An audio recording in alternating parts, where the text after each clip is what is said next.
Good morning friends. અહીંયા એક રકમ લખેલી છે. જો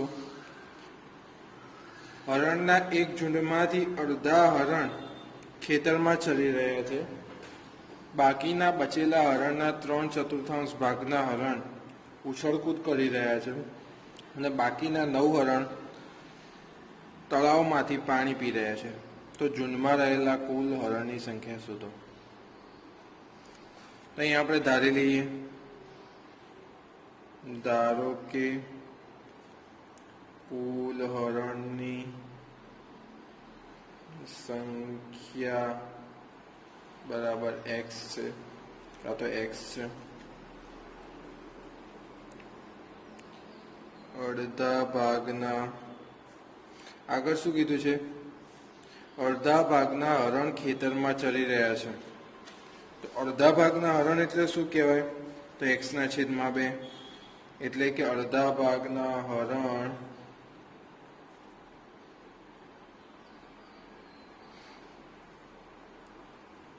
x/2 જેટલા ખેતરમાં ચરી રહ્યા છે. કાં તો એવું લખીએ કે કુલ હરણમાંથી અડધા ભાગના ખેતરમાં ચરી રહ્યા છે, એટલે કે x/2 હરણ ખેતરમાં ચરી રહ્યા છે. હવે x/2 એક સિમ્પલ, ખાલી અહીં તમને એક ગણતરી સમજાવું કે તમે ટોટલ x લીધા હતા, તો એના અડધા ભાગ એટલે કેટલું કર્યું? x/2 લખ્યા એટલે ગુણ્યા 1/2 કર્યું. 1/2 એટલે અડધું કર્યું કહેવાય. તો 1/2 વડે શું કર્યું? આપણે ગુણ્યું. ખબર ના પડી. બીજું એક એક્ઝામ્પલ લઈએ. તમારે તમારા ક્લાસમાં 10 વિદ્યાર્થીઓ છે. કોઈ એવું કે અડધા છોકરાઓ છે એમાંથી, તો આપણે શું લખીએ? ડાયરેક્ટ કહી દઈએ છીએ 5. તો 5 કઈ રીતે કર્યું? તો કે 10/2 એટલે અડધા થઈ ગયા. પણ 10 એટલે શું? તો 10/2. પણ 10/2 એટલે શું? તો આવું લખાય 10 ગુણ્યા 1/2. 1/2 વડે આપણે શું કર્યું? ગુણ્યું. તો અડધા ભાગ, જે ભાગ કીધો તો એ ગુણ્યા જે સંખ્યા હતી એ કર્યું, ત્યારે આપણને શું મળ્યો? જવાબ. આ કેમ સમજાવું છે તમને આગળ હમણાં ખબર પડશે. પહેલા આપણે કુલ હરણની સંખ્યા ધારી, અડધા ભાગમાં હરણ કીધું છે જે ખેતરમાં ચરી રહ્યા છે, એટલે x/2 ધારી. અહીંયા સુધી વાત પતી ગઈ. બાકી બચેલા હરણના 3/4 અડધા ભાગના હરણ ખેતરમાં ચરે છે, તો બાકી કેટલા વધ્યા? બાકી બચેલા હરણ, તો x ટોટલ હરણ હતા. x/2 અડધા ભાગના હરણ ખેતરમાં ચરી રહ્યા હતા, તો અડધા ભાગના બાકી રહ્યા હોય ને. અહીં લસા લો તમે કરશો, અહીંયા લસા લેશો અને તમે ગણતરી કરશો તો 2 અહીંયા આવે. 2માં 2x માંથી x જાય એટલે છેદમાં 2 હોય તો x/2 લખાશે. અને ડાયરેક્ટ બી તમને ખબર પડે કે અડધા ભાગના હરણો જો ચરી રહ્યા હોય તો અડધા ભાગના હરણ જ બાકી બચ્યા ને. તો બાકી બચેલા હરણ કેટલા રહ્યા? તો કે x/2. હવે આગળ વાત. બાકી રહેલા, મીન્સ કે બાકી બચેલા હરણના 3/4 ભાગના હરણ ઉછળકૂદ કરી રહ્યા છે. તો અહીંયા લખાય ડાયરેક્ટ ઉછળકૂદ કરતા હરણની સંખ્યા બરાબર કેટલા હરણ ઉછળકૂદ કરે છે? 3/4 ગુણ્યા બાકી બચેલા હરણ. બાકી કેટલા બચ્યા હતા? 3/4 ગુણ્યા x/2. 3x/8. ખબર ના પડી. હવે અહીંયા આપણે જે સમજાવ્યું હતું ને એ વસ્તુ આવ્યું. કે અહીંયા આપણે શું કર્યું હતું તો કે 10 ગુણ્યા અડધા ભાગના કીધા હતા કે ક્લાસમાં 10 છોકરા હોય, આ ક્લાસમાં 10 વિદ્યાર્થીઓ હોય, એમાંથી અડધા છોકરા છે, તો આપણે કઈ રીતે ગણતરીમાં આવી? આપણે ડાયરેક્ટ 5 જવાબ લખી દીધો હતો, પણ એ આપણને ખબર પડતી હતી ડાયરેક્ટ ભાગાકાર 2 કરીએ એટલે તમને મળી જાય. એટલે તો તમને એવું કીધું એક 3/4 ભાગના છોકરા છે, તો તમારે કઈ રીતે ગણતરી થાય? તો 10 ગુણ્યા 3/4 આ રીતે ગણતરી થાય.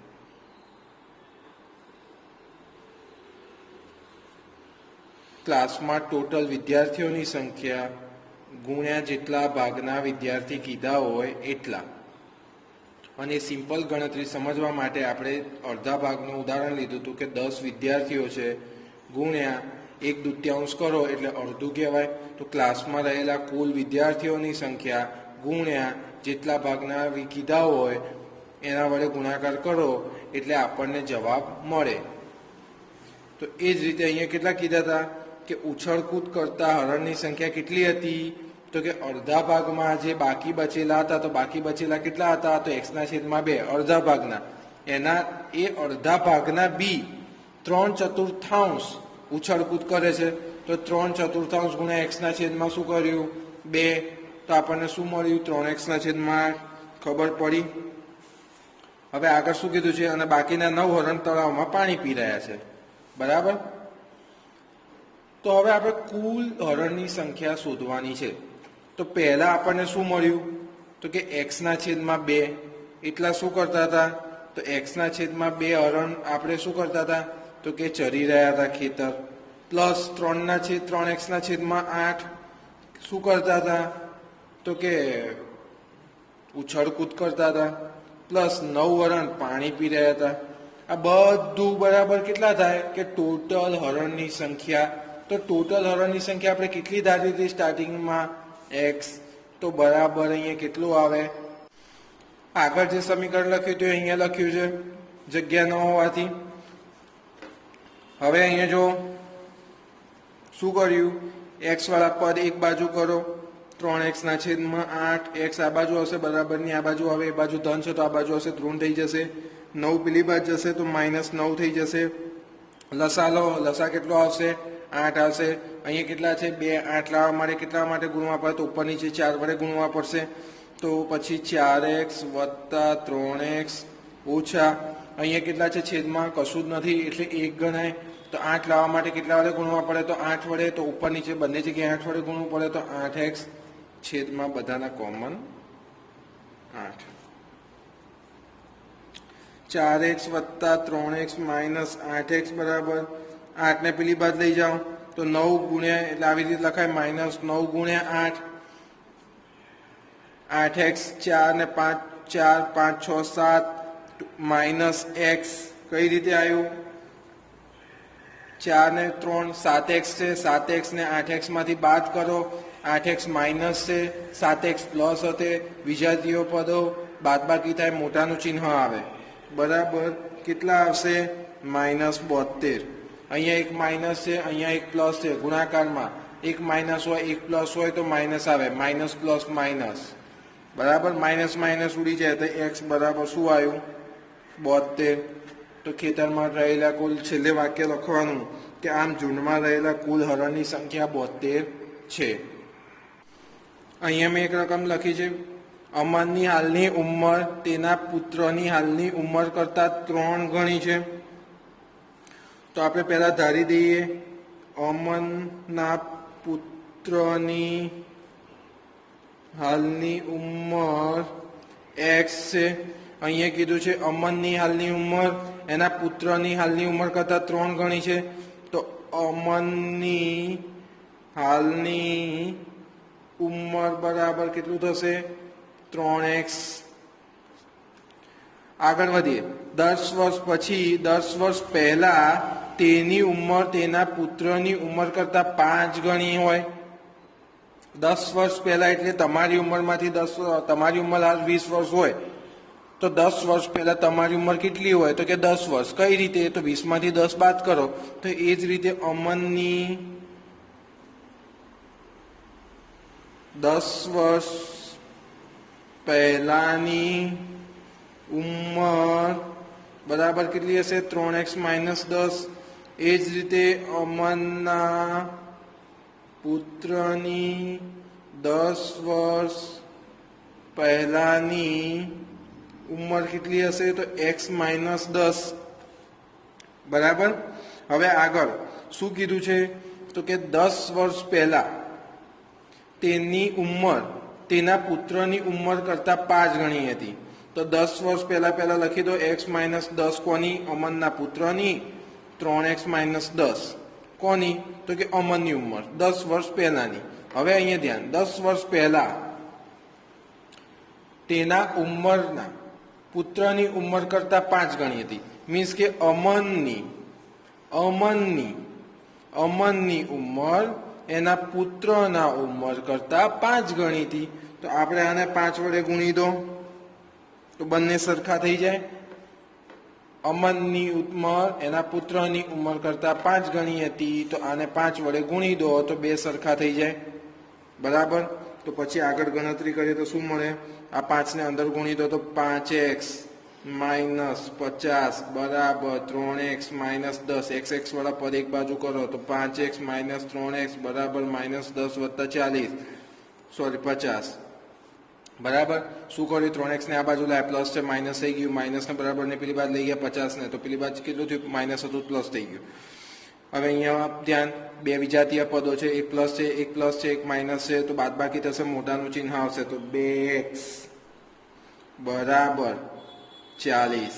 એ જ રીતે અહીંયા બી વિજાતીય પદો છે. એક પ્લસ એક માઇનસ છે એટલે વિજાતીય પદો કહેવાય. તો પછી શું થશે? બાદબાકી થશે અને એમાં મોટાનું ચિહ્ન તો x બરાબર 40/2 બરાબર 20. શું મળી? તો અમનની હાલની ઉંમર કેટલી હશે? x એટલે x બરાબર 20 ને અમનના પુત્રની ઉંમર કેટલી હશે? x બરાબર 20. તો અમનની હાલની ઉંમર કેટલી હશે? પુત્રની ઉંમર 20 અને અમનની ઉંમર 3 × 20 કરવાનું. x ની કિંમત મૂકવાની 60 થશે. બરાબર. ખબર પડી? હવે બીજી વસ્તુ, હું તમને આવા દાખલા મેં જે તમને હોમવર્કમાં આપું છું એ દાખલા તમે ગણી શકો એવા જ હોય છે. તમે અહીંયા આપણે ધારો કે અહીંયા આ રકમ લીધી છે તો તમને હું જે બી દાખલા આપું છું એમાં ખાલી 10 વર્ષની જગ્યાએ 5 વર્ષ આપ્યું હોય, 3 ગણાની જગ્યાએ 5 ગણું કર્યું હોય, બસ આટલો જ ફેર હોય છે. એટલે એ દાખલા જે તમને હોમવર્કમાં આપું છું એ બધા દાખલા તમને આવડતા જ હોવા જોઈએ. ના આવડે તો કોઈ ચિંતા કરવાની વસ્તુ નથી. અમે બેઠા છીએ પર ટ્રાય કરવો પડશે તમારે. બરાબર. તમે એવી રીતે ધારો કે કોઈ દાખલો આપ્યો, આ દાખલો મેં તમને હોમવર્કમાં આપ્યો આ રીતનો, તમને આ દાખલો ના આવડ્યો તો તમારે કઈ રીતે ગણવાનું છે એ ધ્યાન આપો. તમારે તમારી નોટમાં આ દાખલો પહેલાં આખો ગણવાનો છે. બરાબર. આ દાખલો તમે આમે ગણવાના જ છે બધા. આ દાખલા તમે ગણેલો હોય પછી તમને જે હોમવર્કમાં દાખલો આપ્યો હોય એ દાખલો તમે લીધો, તમે જાતે મગજ દોડાવો. તમને ના ખબર પડે તો શું કરવાનું? આ દાખલો છે, આ દાખલો જોવાનો ગણેલો આખો અને એ જ રીતે સેમ પેલો દાખલો ગણવાનો ટ્રાય કરવાનો. તેમ છતાં ના ખબર પડે તો વિડીયો ચાલુ કરવાનો અને આપણે કઈ રીતે એક પછી એક સ્ટેપ લીધા એ જોવાના અને પછી ગણવાનો. બરાબર. જાતે આ દાખલા એવા છે જાતે મગજ દોડાવશો તો જ આવડશે. તમે જ્યારે અમને કહેશો અમે તમને શીખવાડી દઈશું ફટાફટ, અમને વાર નહીં લાગે. બરાબર. પણ તમે જ્યારે શીખશો ત્યારે તમને એવું લાગશે અલા આ તો આવડી ગયું, બહુ ઇઝી છે. પણ એ જ દાખલો જ્યારે તમને જાતે કરવા આપીશું ને એટલે તમે કન્ફ્યુઝનમાં આવી જશો. કેમ કે આ બધા દાખલા તર્ક પર આધારિત છે. જાતે મગજ દોડાવશો ત્યારે તમને ખબર પડશે. આ બધા દાખલા તમે ગોખવા જશો ને તો કોઈ દિવસ મેળ જ નહીં પડે. આ દાખલામાં એવું છે કે સહેજ રકમ તો ઊંચી નીચી કરીને એ લોકો પૂછશે. બેઠા દાખલા કોઈ દિવસ ના પૂછે. હાલ તમે કદાચ 8માં છો તો તમારા સ્કૂલમાં બેઠા દાખલા પૂછાય. જ્યારે 10માં આવશો તો બેઠા દાખલા આવી રીતે નહીં પૂછાય. બરાબર. એટલે તર્કને આધારિત છે. તમારે કઈ રીતે મહેનત કરવાની, કઈ રીતે દાખલા ગણવાના એ તમને ખબર પડી ગઈ. બરાબર. તેમ છતાં ના ખબર પડે તો જ મેસેજ કરવો. હવે બીજી વસ્તુ, કાલે જે તમને 7મો દાખલો આપ્યો હતો હોમવર્કમાં એ દાખલો આજે એ રીતનો દાખલો આજે તમને સમજાવી દીધો છે. એટલે કાલે 7મો દાખલો ના આવડ્યો હોય તો આજે તમારે એ ગણી નાખવાનો. ઓકે. હવે અહીંયા જે રકમ લખી છે એમાં તમને ઉપર ટાઇટલ આપ્યું છે નીચેના સુરેખ સમીકરણનો ઉકેલ શોધો. આપણે આવા દાખલા આગળ બી જોયા હતા અને આવડી જાય એવા જ છે અને તમને ખબર જ છે શું કરવાનું છે. આની અંદર સૌ પ્રથમ શું કરવાનું, આપણે કીધું હતું એ પ્રમાણે એક્સ વાળા પદ પહેલા એક બાજુ કરી જ દેવાના. તો એક્સ વાળા પદ કયા છે? તો એક આ પદ, આ પદ. તો એક્સના છેદમાં 2, આ બરાબરને પેલી બાજુ છે, બરાબરને આ બાજુ લાવો, માઇનસ થશે. એક્સના છેદમાં 3, એકના છેદમાં 4, આ બરાબરને પેલી બાજુ જાય, માઇનસ છે તો પ્લસ થઈ જશે, એકના છેદમાં 5. બરાબર. હવે શું કરવાનું છે? તો કે લસા લેવાનો છે. તો લસા અહીં કેટલો આવશે? 3 દુ 6. લસા લેતા ના આવડતો હોય, બરાબર, તો અહીંયા ધ્યાન આપજો, લસા તમારે બધી જગ્યાએ યુઝ કરવાનો આવશે. લસા કઈ રીતે લીધો? આમાં 3 છે, 3નો અહીં સમાવેશ થાય છે? તો કે ના. આમાં 2 છે, 2નો સમાવેશ અહીં થાય છે? ના. તો 3 ગુડુ 6. બરાબર. હંમેશા લસા, ધારો કે તમને ખાલી આપું, કોઈ 2 વસ્તુ આપણને આપેલી છે. ધારો કે રકમ છે આપણી જોડે એક 8 અને એક 4. બરાબર. તો 2નો ઘડિયો બોલો તો 2 ચોક 8, 2 દુ 4. 2નો ઘડિયો બોલો તો 2 દુ 4, 2 એકા 2. 2નો ઘડિયો બોલો તો 2 દુ 4 દુ 8. કેટલા આવ્યા? તો લસા તમારો કહેવાય 8. એ જ રીતે અહીંયા કેટલા છે? 3 અને 2 છે. તો એ જ રીતે તમે અહીંયા ગણતરી મારો તો અહીંયા લખો 2 અને અહીંયા લખો 3. કયો ઘડિયો બોલશો? આ 23 ને અહીંયા 2 અને 3 અલગ અલગ મૂક્યા છે. તો અહીંયા તમે 2નો ઘડિયો મૂકો, બોલો તો 2 એકા 2 થઈ ગયું, પતી ગયું. આ 3નું શું થયું? કશું નહીં. છેલ્લે બંને જગ્યાએ એક એક આવવું જોઈએ. અહીંયા એક આવી ગયું, અહીંયા બી એક આવી ગયું. તો અહીંયા શું થયું? અહીંયા તો કશું થયું જ નહીં. તો શું થશે? પછી 3નું મૂકવાનું. તો 3 એકા 3. આવી રીતે લસા લેવાય. બરાબર. કઈ રીતે? 2 એકા 2 આવી ગયું. બરાબર. અહીંયા શું થયું? 3 એમના એમ છે, 2ના ઘડિયામાં 3 ના આવે. તો શું કરવું પડશે? 3નો ઘડિયો બોલશે. 3નો ઘડિયો બોલો તો 3 એકા 3 થશે. તો શું થશે?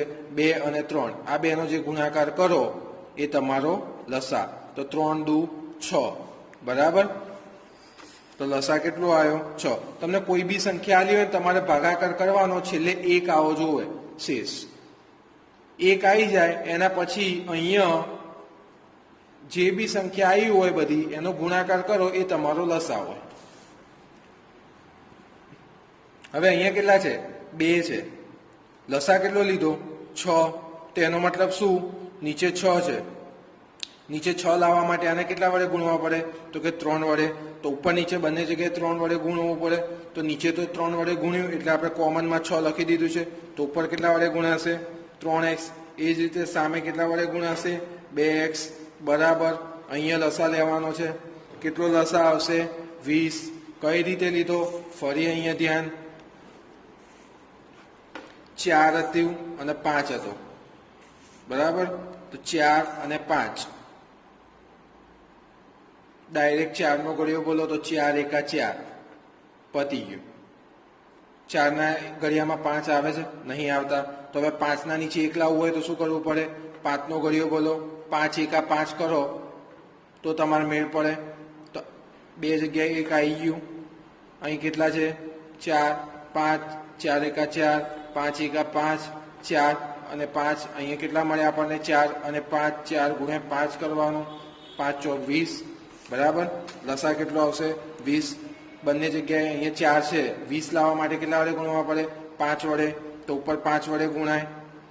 5 એકા 5 થઈ જાય એટલે ડાયરેક્ટ 5 લખી દઉં છું. એ જ રીતે અહીંયા 4 વડે ગુણવા પડે તો 4. ખબર પડી? એક્સના છેદમાં આગળ વધીએ તો એક્સના છેદમાં 3x માંથી 2x જાય તો એક્સના છેદમાં 6 બરાબર 5 ને 4 9ના છેદમાં 20. હવે એક્સ બરાબર આ 6 ભાગાકારમાં છે, બરાબરની પેલી બાજુ જાય તો શું થાય? ગુણાકારમાં થાય. તો 9 ગુણ્યા 6 છેદમાં 20. તો એક્સ બરાબર કેટલા મળશે? તો 27 ના છેદમાં 10 ડાયરેક્ટ લખી દીધું છે 10 ગુણ્યા 2 3 ગુણ્યા 2 છેદ ઉડી ગયા 9 તરી 27 ના છેદમાં 10 તો આ તમને શું મળ્યો તો ઉકેલ મળ્યો બરાબર અહીંયા ધ્યાન બીજી એક રકમ લખી છે અહીંયા x ની જગ્યાએ n આપ્યા છે એટલે ગભરાઈ જવાનું નહીં એક જ વસ્તુ કહેવાય તો n જે આપણે આપ્યા છે તો શું કરવાનું છે પહેલા n વાળા પદ એક બાજુ જેમ આપણે x વાળા પદ એક બાજુ લેતા હતા એમ n વાળા પદ એક બાજુ કરવા પડે તો n વાળા પદ ઓલરેડી એક બાજુ જ છે તો આપણે એ ગઈ ચિંતા હવે આગળ શું કરવાનું હતું તો હવે સાદુરૂપ આપવાનું હતું સાદુરૂપ આપવા માટે પહેલા શું લેવું પડશે તો કે લસા લેવો પડશે બરાબર તો લસા લેવો છે 2 4 ને 6 લસા શું આવશે ખબર નહીં તો આપણે કશું કરવાનું નહીં જ્યારે ના ખબર પડે તો રફ કામમાં પાછળની સાઈડ 2 છે તો અહીંયા લખી દેવાનું 2 4 છે તો અહીંયા લખી દેવાનું 4 6 છે તો અહીંયા લખી દેવાનું 6 2 નો ઘડીઓ બોલો તો 2 એકા 2 2 દુ 4 2 તરી 6 અહીંયા એક આવી ગયું મીન્સ કે આનું કામ પૂરું હવે શું થયું અહીંયા 2 બાકી રહ્યા અહીંયા 3 બાકી રહ્યા 2 નો ઘડીઓ બોલો 2 એકા 2 અહીંયા ના ચાલે ભાગ શું બાકી રહ્યું આનું બી એક આવી ગયો શેષ એક આવી ગઈ એનું બી કામ પૂરું આગળ વધીએ 3 અહીં વધેલા છે તો શેનો ઘડીઓ બોલવાનો 3 નો ઘડીઓ બોલવાનો શું થશે 3 એકા 3 બરાબર નીચે શેષ 1 આવવી જોઈએ ત્યાં સુધી ભાગ ચલાવવાના અને 2 વડે તમે ભાગ ચલાવો તો એવું નહીં ખાલી આની વડે જવાનું 3 જગ્યાએ ચલાવવાના જો ચાલતા હોય તો નહીં ચાલતા તો આગળ વધો પછી ચલાવો અહીંયા 1 આવી ગયો તો એટલે આ 2 માં જ ખાલી ચલાવ્યો એમાં 1 માં જ ચાલતો તો કશું નહીં 3 વધ્યા તો કશું નહીં 3 થી ભાગ ચલાવો એ રીતે તમારે કોમન ભાગ પાડો તો 2 ગુણ્યા 3 કરવાના થાય તો 2 દુ 4 4 તરી 12 તો લસા કેટલો આવશે 12 જ્યારે તમે અહીં 12 લઈ લો તો અહીંયા કેટલા છે છેદમાં 2 તો 12 લાવવા વડે કેટલા વડે ગુણવા પડે તો 6 વડે તો ઉપર 6 વડે સીધું ગુણી જ કાઢવાના 6n ઓછા અહીંયા કેટલા છે 4 4 તરી 12 ઉપર કેટલા વડે ગુણવું પડે 6 તો 3 તરી 9n બરાબર વધતા એ જ રીતે આગળ વધો તો 12 વડે 2 વડે ગુણવા પડે અહીંયા 6 છે 12 લાવવા માટે 2 વડે ગુણવા પડે તો ઉપર કેટલા વડે ગુણવા પડે 2 વડે તો 5 દુ 10 બરાબર 21 તો હતા લસા એટલે લઘુત્તમ સામાન્ય અવયવ તમે ધારો કે એક બીજી વસ્તુ તમને ખાલી સમજાવું કે 2 છે તો 2 ના ભાગ કેટલા પડે તો 2 ના ભાગ તો 2 જ પડે 4 છે તો 4 ના ભાગ કેટલા પડે 2 ના ભાગ 2 પડે 4 ના ભાગ કેટલા પડે તો 2 ગુણ્યા 2 એ જ રીતે 6 છે તો 6 ના ભાગ કેટલા પડે તો 3 ગુણ્યા 2 આવું થાય હવે બીજી વસ્તુ આગળ વધીએ આમાં કેટલા છે 2 આમાં કેટલા છે 2 આમાં કેટલા છે 2 તો આ બધા 2 છે ને એક જ ગણાઈ જાય લસા એટલે આવું થાય આ બધા એક જ ગણાઈ જાય એટલે શું લખાય 2 પછી વધ્યા કેટલા 3 આ બધા 3 નથી પણ 3 વધેલા છે તો ગુણ્યા 3 હજુ કેટલા વધ્યા છે 2 તો ગુણ્યા 2 કેટલા આયા 3 દુ 6 6 દુ 12 કેટલા અહીંયા જવા હતું અહીંયા બી 12 મળે તો લસા કઈ રીતે આવ્યો 12 આવી રીતે બી બને લસા એટલે ખરેખર આ રીતે બી મળે તમને અને આ રીતે બી મળે આ રીતે તમે શોધશો તો તમારે ફટાફટ મળી જશે લસા પણ આ ખાલી તમારી સમજણ માટે છે કે લસા એટલે શું તો લસા એટલે અહીંયા તમારે 2 છે 4 ના ભાગ પાડો તો 2 ગુણ્યા 2 6 ના ભાગ પાડો તો એની અંદર 3 આવે 2 આવે ધારો કે 8 હત તો શું આવતું 2 ગુણ્યા 2 ગુણ્યા 2 બરાબર આની અંદર કોમન કેટલા થતા હવે 2 4 6 અને 8 આનો આપણે લસા શોધવું હોય તો શું આવે આની અંદર તો 2 છે આની અંદર 2 છે આની અંદર 2 છે આની અંદર 2 છે તો આ બધાના કોમન કેટલા લખાય તો એક જ લખાય તો 2 લખ્યા એના પછી શું આવે તો બીજો કોમન નીકળે આની અંદર 2 છે આની અંદર 2 છે તો બીજા 2 લખાય પછી વધ્યા કેટલા 3 અને 2 તો ગુણ્યા હજુ 2 કરવા પડે એ જ રીતે તમે લો, અહીંયા ગણતરી મારો એ જ રીતે આગળ. તો શું આપણે લીધું હતું? 2, 4, 6 અને 8. સેમ જવાબ આવશે. અહીંયા કેટલો આવ્યો હતો? 24 આવ્યો હતો. 2 ગુણ્યા 3 ગુણ્યા 2 ગુણ્યા 2 કેટલું આવે? 24. એ જ રીતે અહીંયા લસા લો તો 2 વડે ભાગ ચલાવો. 2 એકા 2, 2 દુ 4, 2 તરી 6 અને 2 ચોક 8. ફરી 2 વડે ચલાવો. 2 એકા 2, 3 નું 3 રહેશે. 2 દુ 4. ફરી 2 વડે ચલાવો તો અહીંયા ચાલશે. 3 વડે ચલાવો તો 3 એકા 3, 3 દુ 6, 6 દુ 12, 12 દુ 24. ખબર પડી? આ રીતે બી શોધાય અને આ રીતે બી શોધાય. કોમન બધા એક બાજુ નીકળી જાય. જેટલા કોમન આવે આમાંથી એક લાઈન 2 2 2 કોમન નીકળી ગયા. પછી ફરીથી 3, તો 3 બીજામાં હોય તો એકમાં ગણવાનું, ના હોય તો 3 સિંગલ લખે. પછી 2 હતા તો અહીંયા 1 2 હતો અને અહીંયા બી જોડે 2 હતો, તો આ 2 જોડે 1 જ ગણવાના. પછી કેટલા આવ્યા? વધેલો 2. એ રીતે ગણાય. પણ તમારે આ રીતે ગણવાનું વધારે સિમ્પલ રહેશે, ભૂલ નહીં પડે. આગળ વાત. દાખલામાં આપણે અહીંયા હતા 6n - 9n વત્તા 10n. આ બાર પેલી બાદ જાય તો 21 ગુણ્યા ભાગાકારમાં છે, પેલી બાદ જાય તો ગુણાકારમાં થઈ જાય. બરાબર નહીં? બરાબર. આનું સાદું રૂપ આપો તો 9, 10 ને 6 16. 16 માંથી 9 જાય તો આ પ્લસ છે, આ પ્લસ છે, તો આ બેનો સરવાળો થશે તો 16 થયા. આ માઇનસ છે તો એની અંદરથી 9 બાદ થશે તો કેટલા થશે? તો 7n મળશે. 7n બરાબર કેટલા? 12 ગુણ્યા 21 કાં તો 21 ગુણ્યા 12. n બરાબર કેમ ગુણાકાર નહીં કર્યો હમણાં તમને સમજાવું. તો 12 ગુણ્યા 21 ના છેદમાં 7. ભાગા ગુણાકારમાં હતું, બરાબર ની પેલી બાજુ ગયું તો ભાગાકારમાં ગયું. 7 તરી 21. 7 તરી 21 થાય. 7 7 ઉડી ગયા. બરાબર, છેદ ઉડાડ્યા આપણે. તો n બરાબર આપણને કેટલા મળ્યા? 12 તરી 36. આ રીતે સાદું રૂપ આપવાનું. બરાબર. આપણે આવી રીતે આ દાખલા આગળ લીધેલા જ છે. કોઈને લસા લેવામાં ભૂલ પડતી હોય તો આજે આપણે શીખવાડ્યું છે કે કઈ રીતે લસા લેવો. આવા દાખલા તમને હોમવર્કમાં આપીશ. હવે આ ચેપ્ટર આજે તમારું બીજું ચેપ્ટર અહીંયા પૂરું થાય છે. બરાબર. નાના મોટા દાખલા બાકી રહે છે એ હું તમને 1 2 દાખલા હજુ તમને ખાલી સમજણ માટે ચલાવી દઉં છું એટલે તમારું ચેપ્ટર પતી જશે. અહીંયા એક રકમ લખેલી છે. બરાબર. તો બીવાઈ જવાની કંઈ વસ્તુ નહીં કે હા ભાઈ આમાં શું થશે. એવું કીધું એક સાદું રૂપ આપો તો કશું નહીં. આ પદ કેવું છે? ભાગાકારમાં છે. પેલી બાદ લઈ જવાનું. સિમ્પલ. 7y + 5 સોરી 7y + 4 બરાબર -4 ના છેદમાં 3 ગુણ્યા y + 2. બરાબર. હવે આગળ વધીએ. એ જ રીતે આ 3 કેવું છે? તો કે ભાગાકારમાં.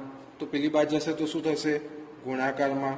તો 3 ગુણ્યા 7y + 4 બરાબર -4 ગુણ્યા y + 2. હવે શું કરવાનું છે? તો આ 3 ને અંદર ગુણી દેવાના છે. તો શું થશે? 7 તરી 21y વત્તા 12 બરાબર 4. અંદર માઇનસ છે, અંદર માઇનસ જાય તો બધાને ચિહ્ન બદલાય. -4y ઓછા 8. અહીંયા ધ્યાન રાખજો, આ y પ્લસ હતા, માઇનસ જોડ ગુણાયા, આવી રીતે થાય. -4 ગુણ્યા y ગણાય, આવું થાય. તો એક માઇનસ છે, એક પ્લસ છે. ગુણાકારમાં 2 અલગ અલગ હોય, એક માઇનસ હોય ને એક પ્લસ હોય, તો માઇનસ પ્લસ માઇનસ થાય. તો -4y થયું. એ જ રીતે 2 વડે જોડે ગુણાયું તો -8 થયું. એ રીતે. બરાબર. તો પછી આગળ વધો તો શું આવે? y વાળા પદ એક બાજુ કરી દો તો 21y વત્તા 4y ઓછા 8 ઓછા 12. 25y બરાબર -20. y બરાબર -20 ના છેદમાં 25. તો y બરાબર અહીંયા છેદ ઉડાડો તો શું આવશે જવાબ? -4 ના છેદમાં 5. 5 ચોક 20, 5 5 25, 5 5 જતા રહે તો માઇનસ ચિહ્ન હતું એટલે -4 ના છેદમાં 5. બરાબર. ફરી અહીંયા ધ્યાન શું કર્યું? તો આ આખું પદ આ બાજુ જતું રહે, ભાગાકારમાં છે ગુણાકારમાં જતું રહે, ભાગાકારમાં છે ગુણાકારમાં આ બાજુ આવી જાય. અંદર ગુણી કાઢવાનું, સાદું રૂપ આપશો એટલે તમને જવાબ મળી જશે. બરાબર. અહીંયા એક રકમ લખેલી છે, બરાબર. હરી અને હેરીની હાલની ઉંમરનો ગુણોત્તર 5:7 છે. તો તમે ધારો કે અહીંયા લખતો નથી, પણ ડાયરેક્ટ બધું ફટાફટ સમજાવું છું. તમારે તમારી નોટમાં લખવાનું. તમારે પહેલા ધારી દેવાનું હરીની ઉંમર. ધારો કે હરીની ઉંમર હરીની ઉંમર 5x છે, હેરીની ઉંમર 7x છે, બરાબર. 5:7 નો ગુણોત્તર આપણને આપેલો છે. પછી શું કીધું છે? 4 વર્ષ પછી તેમની ઉંમરનો ગુણોત્તર. 4 વર્ષ પછી શું થશે? તો અહીં લખવાનું 4 વર્ષ પછી હરીની ઉંમરનો ગુણોત્તર, મીન્સ કે હરીની ઉંમર 5x + 4 થશે, હેરીની ઉંમર 7x + 4 થશે. અહીંયા ફટાફટ સમજાવું છું એટલે હું વ્યવસ્થિત લખતો નથી. તમારે તમારી નોટમાં વ્યવસ્થિત જ લખવાનું છે, બરાબર. હવે આગળનો ગુણોત્તર કેટલો કીધો છે? 3:4. તો આવી રીતે તમારું બને. જેમ એટલે છેદમાં ગણાય. 5x + 4 છેદમાં 7x + 4 બરાબર 3:4. 4 વર્ષ પછી હરી અને હેરીની ઉંમર આપણને શોધતા આવડી ગઈ, અને એના પછી એનો ગુણોત્તર આપણને કીધો છે 3:4. તો આવી રીતે લખાય. 5x છેદમાં જેમ કોઈ બી વસ્તુ કીધું હોય 2:3 કીધું હોય તો એ આવું લખાય 2:3. 5:4 કીધું હોય તો 5/4 આવું ગણાય, બરાબર. તો એ જ રીતે આપણે અહીંયા ગણ્યું તો શું થશે? એક પ્રકારનો ગુણોત્તર કહેવાય. 3 બરાબર 4 આવું હોય તો એ જેમ જ કહેવાય કે ભાઈ એની સરખામણીમાં 3ની સરખામણીમાં સામેવાળાની જે ગુણોત્તર થાય છે, મીન્સ કે જે થશે, જ્યારે તમારી જોડે 3 પેન્ટ હોય સામેવાળા જોડે 4 પેન્ટ હોય તો તમારી જોડે 3:4 નો ગુણોત્તર કહેવાય. તમારી જોડે 10 પેન હોય સામેવાળા જોડે 25 પેન હોય તો તમારો ગુણોત્તર 10:25. એવી રીતે ગુણોત્તર ગણાય, બરાબર. એ તમે જેમ મોટા થશો એમ તમને એ બધી વસ્તુ ખબર પડશે.